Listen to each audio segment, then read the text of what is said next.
يا أيها الذين آمنوا إذا نودي للصلاة من يوم الجمعة فاسعوا إلى ذكر الله وذروا البيع ذلكم خير لكم إن كنتم تعلمون. الحمد لله رب العالمين، وأشهد أن لا إله إلا الله ولي الصالحين، وأشهد أن محمدا عبده ورسوله. أشهد أنه بلغ الرسالة وأدى الأمانة ونصح لهذه الأمة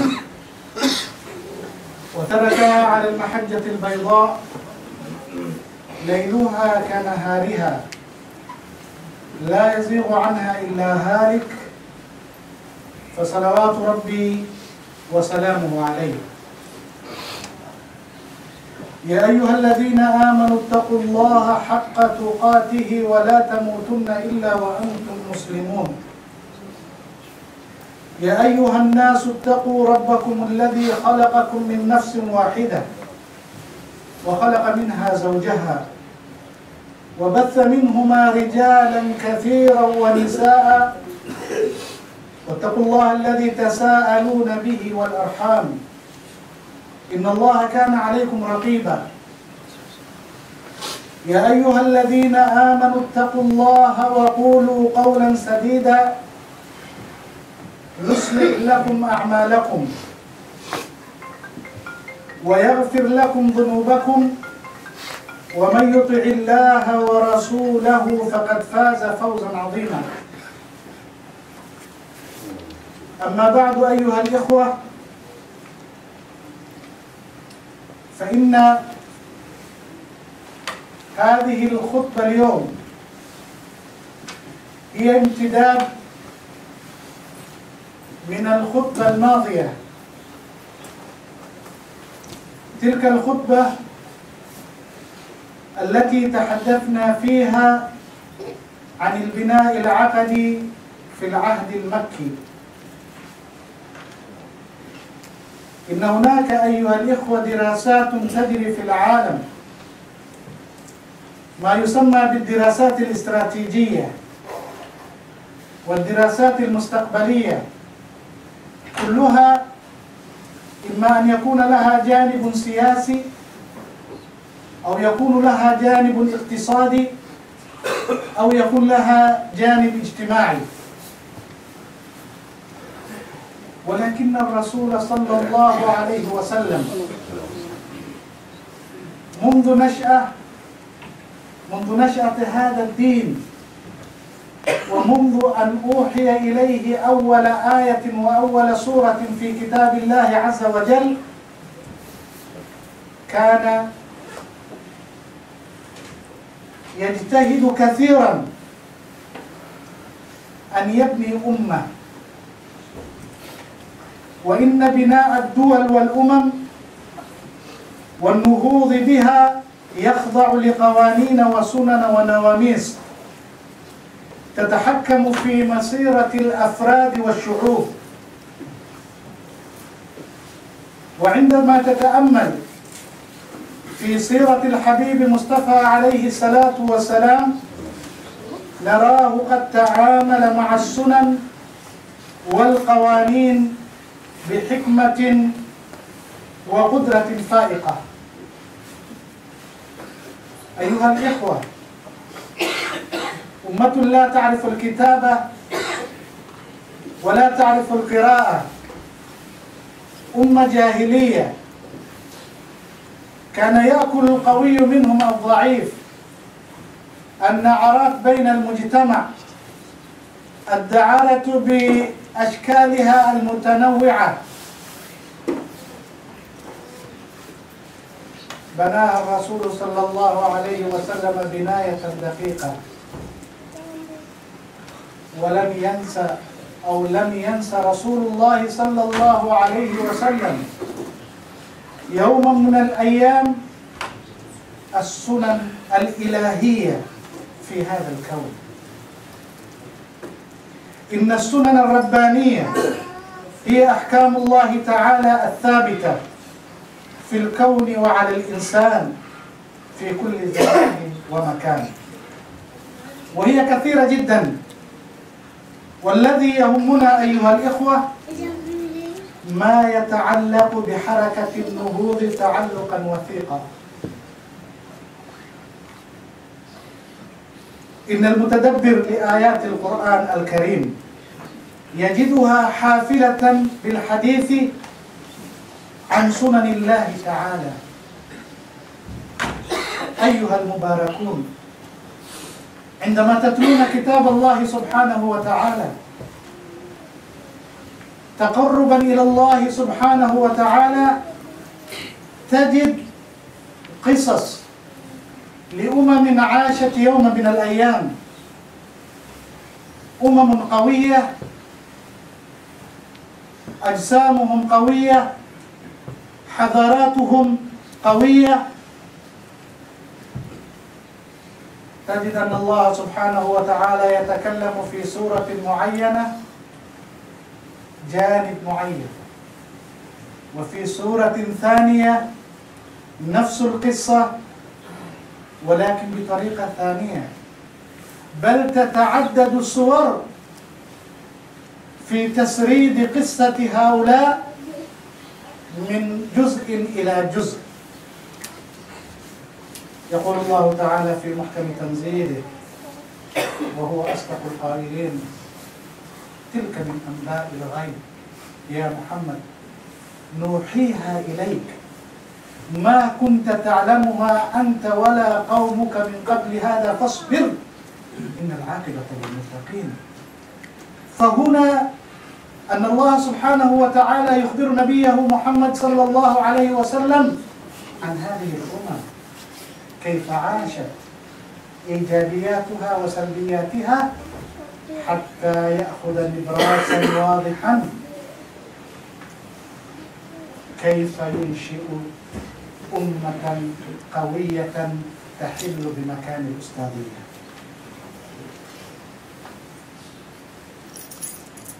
هناك صور شتى.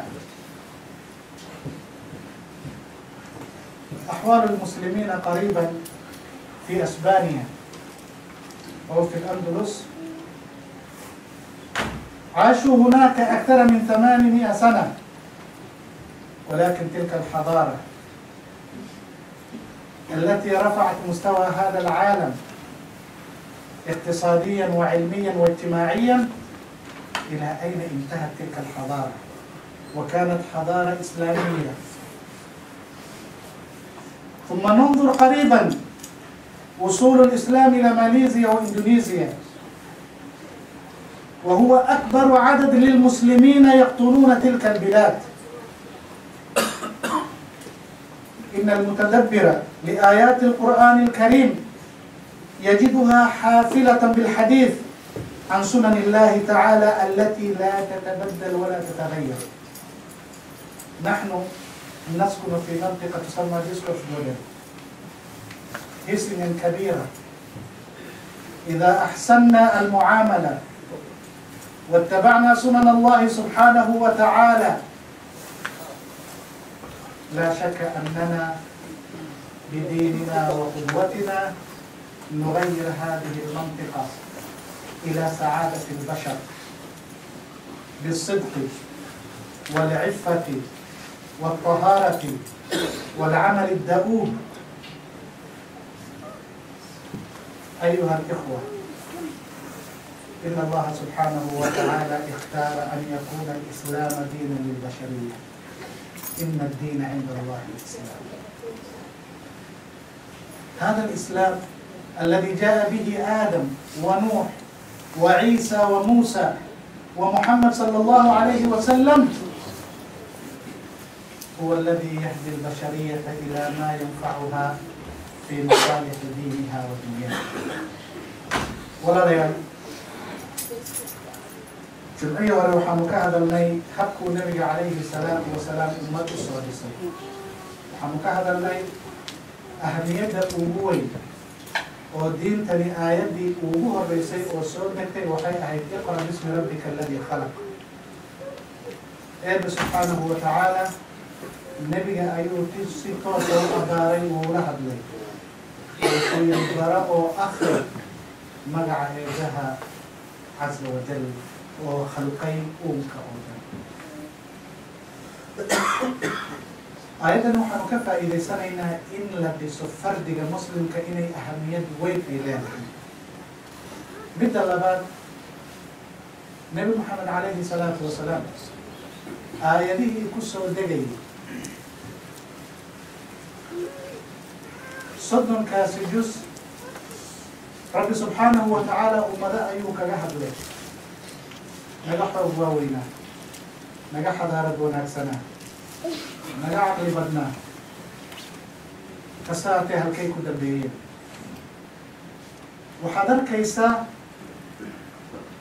إنه رب سبحانه وتعالى قصة قوم كجهد لا يجوز مركلي آيات قصة دي أيستاجيسا جزء كلا آيات وقلت جيسا إسلا قصة دي أو هساء تقيم كلا كهد ليسا جزء كلا دوقت بيسا إسلا قصة دي كدح بعد موسى عليه السلام يا فرعون إلى مركيسا إن ميل كلا أو محل إلى هدايا سورة النازعات هي مركيسا يدلو قادة دقيقة رب سبحانه وتعالى قليه تلك من أنباء الغيب نبي محمد وآيدها لو أسر دجينيو iyo qisooyinka lagaaga warramayo waa arrin qayb amaad joogin oo goobjoog maad ahayn nuuxiihaa ilayk waanu ku soo waxyoonaynaa maa kunta taclamuhaa maad garanaynin nebi maxamedow anta walaa qowmka adiga nebi maxamed walaa qowmkaaga may garanaynin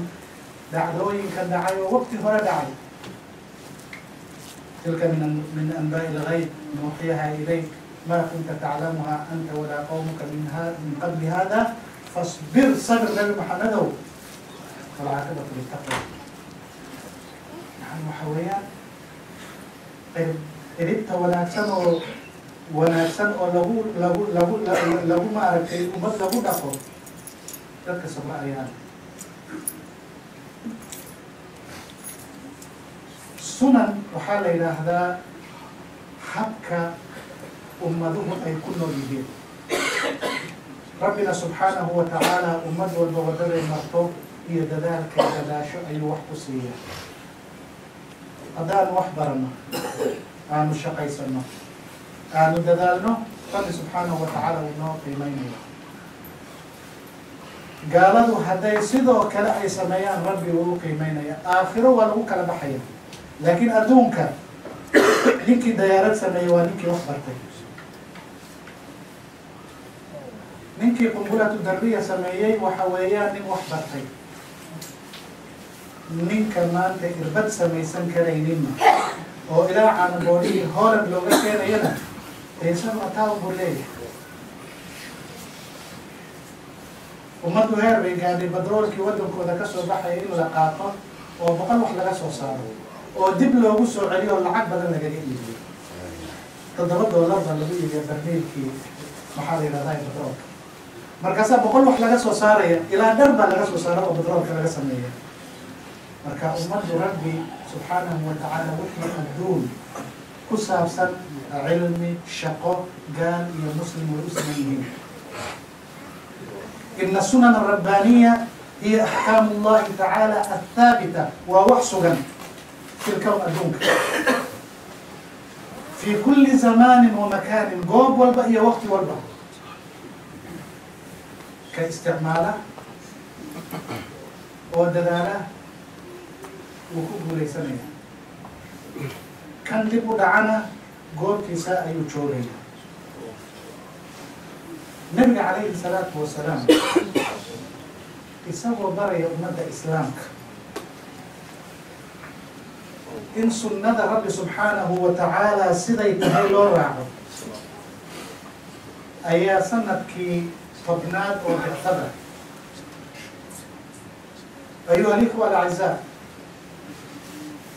إن الرسول صلى الله عليه وسلم وضع خطة ووضع سيرة إذا اقتبسناها واتبعناها وأحسننا معها العمل تهدينا إلى أن نحل تلك المكانة التي حل بها الرعيل الأول.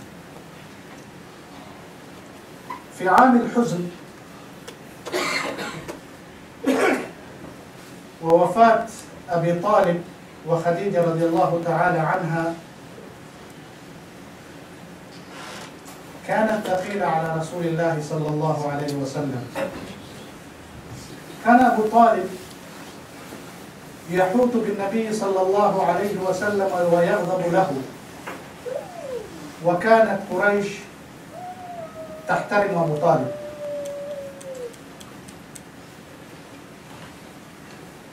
فتوفي، والرسول صلى الله عليه وسلم حاول كثيرا أن يعتنق الإسلام، ولكن الله سبحانه وتعالى يهدي من يشاء إلى صراط مستقيم. ثم بعد مدة توفيت خديجة رضي الله تعالى عنها. توفيت قبل الهجرة ب3 سنوات في العام الذي توفي فيه أبو طالب. لا شك أنهما كانا دعامتين لرسول الله صلى الله عليه وسلم. كان أبو طالب السند الخارجي الذي يدافع عن رسول الله صلى الله عليه وسلم، وكانت خديجة السند الداخلي، حيث كانت تحف بالنبي صلى الله عليه وسلم بالحب والود والمواساة وتخفيف أعباء الدعوة. فالرسول صلى الله عليه وسلم لما أحس أن أذى قريش لا يحتمل، وأن الأرض لله يورثها من يشاء من عباده، فكر أن يغير المنطقة والاستراتيجية، أن ينتقل من مكان إلى مكان ثاني حتى ينشر الإسلام فيه، لعل الله سبحانه وتعالى يسعده أن يعتنق من يعيش في تلك البلاد إلى دين الله تعالى. لا نريد أن نتدخل كيف ولماذا اختار الرسول صلى الله عليه وسلم، لأن المؤرخون كتبوا كثيرا عن المكانة الاستراتيجية والعمق الاستراتيجي والاقتصادي لطائف آنذاك لقريش، وأن قريش كانت تملك أملاكا وأراضي في الطائف، كما تعرفون أن تلك المنطقة منطقة خصبة وجوها يختلف تماما عن أجواء الجزيرة العربية آنذاك. توجه الرسول صلى الله عليه وسلم إلى طائف بخطط مدروسة،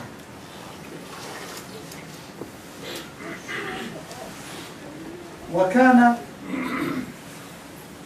اختياره لمن يصاحبه في هذه الرحلة هي رحلة دعوية ولكن شاقة، بزيد بن حارثة رضي الله تعالى عنه وأرضاه. أقول قولي هذا وأستغفر الله لي ولكم فاستغفروه إنه هو الغفور الرحيم.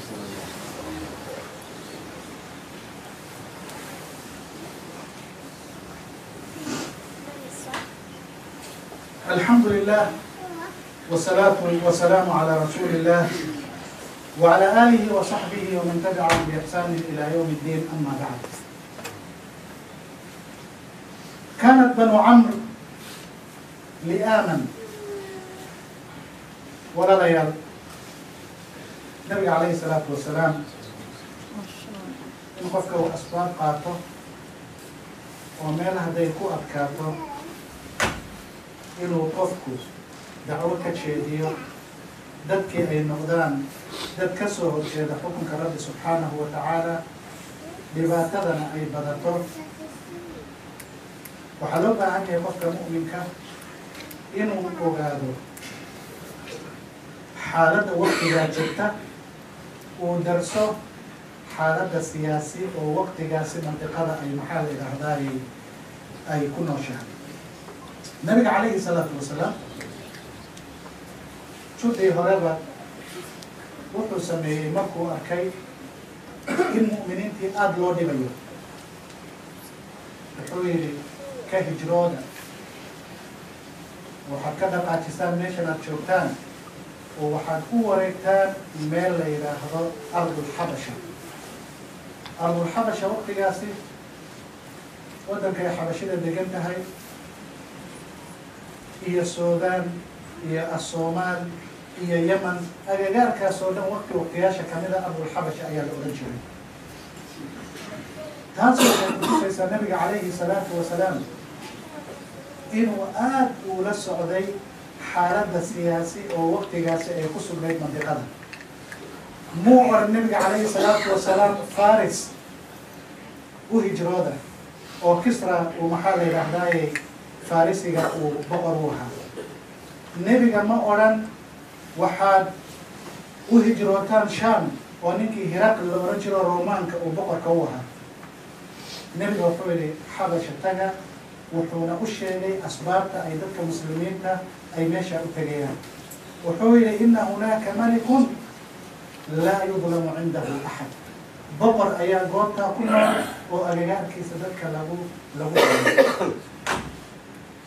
nabiga calayhi salaatu wasalaam dadka maalin ayuu maaragtay gudbinayay. dhibaato badan ayaa maaragtay nabiga calayhi salaatu wasalaam la soo deristay. waa dhibaatada marka muslimiinta ay Yurub ku qabaan. telefonaadka la dhegaysta, emailada ayaa la akhristaa, facebooka ayaa lala socdaa. muslimiinta cadaadis badan ayaa ku socda.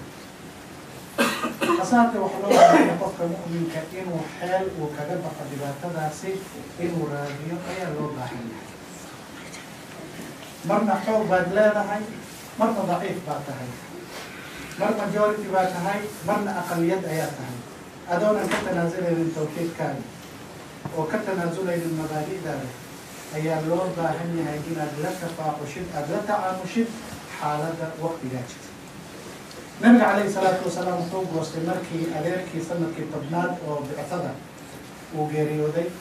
xaaskiisii suubanayd hooyadii mu'miniinta khadiija radi allahu tacaala canhaana ay geeriyootay. mu'arikhiinta waxay ku tilmaamaan in abu aalib uu ahaa ninka ka difaaca nabiga calayhi salaatu wasalaam arrimaha dibadda uga yimaado. oo quraysh hadday weerar soo qaado, haddii la rabo nabiga in la khaarajiyo, isaga ayaa maaragtay halkaasi gaar ka hayay. khadiijana radi allahu tacaala canhu isagoo lasoo dilay oo lasoo ceejiyey markuu guriga yimaado ayay intay dhabta ku qabato ayay ku oran jirtay ilaahay weligaa shar kuma tusayo, qaraabada ayaad xidhiidhisaa, yatiimka ayaad jeceshahay, khayrka ayaad faafisaa, rabbi kuma hojinayo weliga. ninkana hadduu helo laba wax, meel uu cuskado marka dhibaato ay maaragtay la soo deristo, iyo gurigii oo u dhisan oo khadiija radi allahu tacaala canha wa ardaaha ay joogto oo xoolaheedii iyo nafteedii ay diyaar ula tahay, haddaynan qadar allah hadduunan jirin qofka uu guulaystaa. nabiga calayhi salaatu wasalaam wuxuu goostay inuu taa'if tago.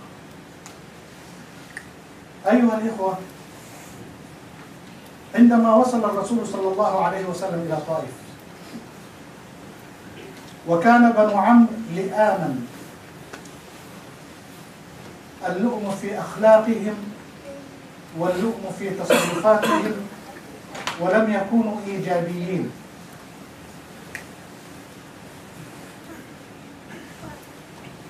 فلما عرفوا أن الرسول صلى الله عليه وسلم حل في طائف غروا به سفهاءهم وعبيدهم يصبونه ويرمونه بالحجارة حتى دميت عقباه صلى الله عليه وسلم. هنا أيها الإخوة لا تظنوا بدون جهد واجتهاد أننا نبلغ هذه الرسالة في هذه البلاد بطبق من ذهب، لا والله، تحتاج إلى جهد وتحتاج إلى صبر وتحتاج إلى تضحيات. نعم أيها الإخوة. وسال دمه الزكي صلى الله عليه وسلم على أرض طائف، وما زالوا به وبزيد بن حارثة حتى ألجأوهما إلى حائط أي إلى جدار. هكذا كانت مزرعة بستان لعتبة وشيبة ابن ربيع. لا أريد أن أتحدث عن القصة كلها، بل أريد أن آخذ ما ألفت نظري عندما كنت أعد هذه الخطبة. والمسألة هو أن رسول الله صلى الله عليه وسلم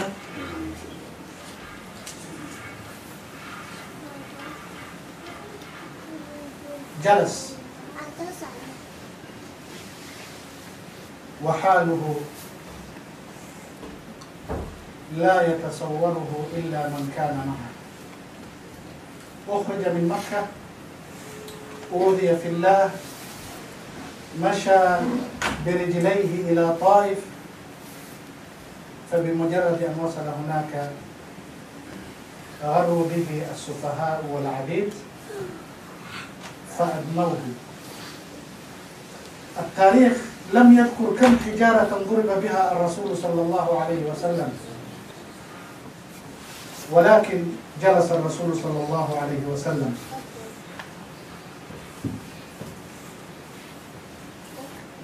فعندما جلس، عندما تعرض لكل هذه الأذى، هؤلاء الرجلان وهما عتبة وشيبة رقى له، مع كون أنهما كانا أعداء رسول الله صلى الله عليه وسلم. رقى أي عطف، دخل في قلبهم العطف، فقدم له شيئا من العنب. أرسلوا غلاما عبدا لهم إلى رسول الله صلى الله عليه وسلم اسمه عداس. فلما تعرض الرسول صلى الله عليه وسلم للأذى وألجأوه إلى حائط لعتبة وربيعة، دعوا غلاما لهم، أي هؤلاء الرجلان. فلما وضع رسول الله صلى الله عليه وسلم في فيه أعطاه عنبا. فلما وضع الرسول صلى الله عليه وسلم العنب في فمه قال بسم الله، الله أكبر. هذه الحالة العصيبة، موت أبي طالب وموت زوجته، وأن يخرج من بلاده. أيها الإخوة، الخروج من البلد شيء يتعب النفس كثيرا. مكانا ولدت فيها وترعرعت فيها، فخرجت منها ليس أنك تحب، ولكن لظروف ما. قال بسم الله، والله لم ينسى الله سبحانه وتعالى. ذكر اسم ربه لأنه هو سنده وأنه القوي. قال بسم الله ثم أكل. فنظر عداس في وجهه، أي نظر إلى وجه رسول الله صلى الله عليه وسلم، فقال والله إن هذا الكلام، أي قولك ببسم الله، ما يقوله أهل هذه البلاد. لم أرى أحدا من أهل هذه البلاد يقولون ويبدأون باسم الله. فالرسول صلى الله عليه وسلم وجد فرصة لتبليغ هذه الدعوة إلى هذا الفتى. بالله عليكم، ونحن كلنا جالسين في رخاء وسعادة وعيش رغد، لا نبلغ ولا آية من آيات الله سبحانه وتعالى لهذا المجتمع الذي نعيش بين ظهرانيه. والرسول في هذه الحالة وجد الآن فريسته، فسأل هذا العبد الذي يسمى عداس: ومن أهل أي بلاد أنت يا عداس؟ من أين أنت يا عداس؟ وما دينك؟ لأن الرسول صلى الله عليه وسلم وجد في قلبه حياة، ووجد في قلبه انشراح، ووجد في قلبه الإخلاص والطهارة. فبدأ الرسول صلى الله عليه وسلم يسلم. النبي عليه الصلاة والسلام markii goobtii aanu ka sheekaynayna Taif uu tagay raggii madaxda u ahaa dadkii addoommada iyo dadkii maaragtay iska caqliga yaraan oo sufahada ayaa la yidhi nabiga calayhi salaatu wasalaam weerar ku qaaday siday u dhagxaynayeen nabiga calayhi salaatu wasalaam ayaa dhiig bay madaxa dhiiggii kasoo da-ay ayaa kaligiisa noqdiyey siday u eriyayeen nabiga calayhi salaatu wasalaam ayuu meel beera ayay maaragtay ayay nabiga calayhi salaatu wasalaam ku hubsadeen markay ku hubsadeen ayay dib uga laabteen maadaama ay arkeen labadii nin aan idiin sheegnay goorada magacyadooda ayay dib uga laabteen nabiga calayhi salaatu wasalaam nabigii goorkii buu fadhiistay goorkii markuu fadhiistay labadii nin fahma ay nabiga aada u necdaayeen hase ahaatee waxaa jira wax la yidhaahdo jaanib insaani way u naxariisteen xaaladda nabiga ku sugnay calayhi salaatu wasalaam markaasay carab iyo u geeyeen waxay ugu dhiibeen inuu yaro addoon oo cadaas la yidhaahdo nabiga calayhi salaatu wasalaam frustrationkii iyo dhibaatadii iyo dilkii iyo maaragtay in adeerkii uu geeriyoodo oo maka laga soo saaro intii oo dhan nebiga umu abayeeline wuxuu soo xasuustay goob walba iyo waqti walba aan joogo rabbi subxaanahu wa tacaala inuu adegaarkayga joogo bicilmihi inankii markuu u dhiibay ayuu nabiga intuu afkagelay bismi illah billaahi calaykum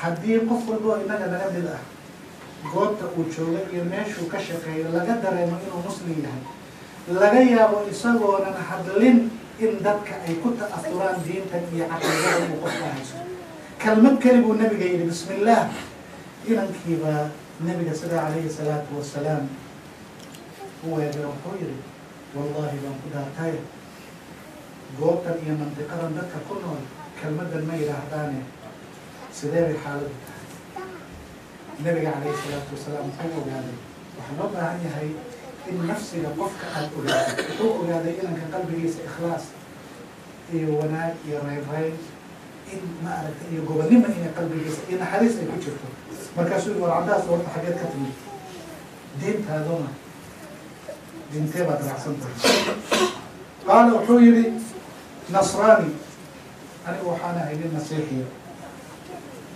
warajulu min ahli naynawa magaalo naynawa la yidhahdo ciraaq ku taala ayaan anigu goobtaasi ayaan maaragtay ku dhashay nabiga calayhi salaatu wasalaam halkaa arrintii kagamuu tegine wuxuu ku yidhi warma waxaad ka timid tuuladii uu ku dhashay addoonkii saalixa ahaayo la oran jiray yuunus ibnu matta allahu akbar walaalayaal hubka cilmiga haddaadan haysan diintaadan haddaadan baran adoo xaqii wada ayaadan loo gaarsiin karayn waxaan aada iyo aad goobtan aan joogo aan ugu mahadcelinaya ilaahna uga baryaya inuu rabbi subxaanahu wa tacaala cilmi iyo xikmad inuu u ziyaadiyo dhalinyarada iyo odayaasha buuqa iyo maaragtay fadhi kudirirka intay kasoo baxeen halkaa ku dhegaysta weygii 3 cisho tafsiirka sheekh cumar faaruuq waxaana rajaynayaa biidnihi tacaala inaad ku guulaysan doontaan علميا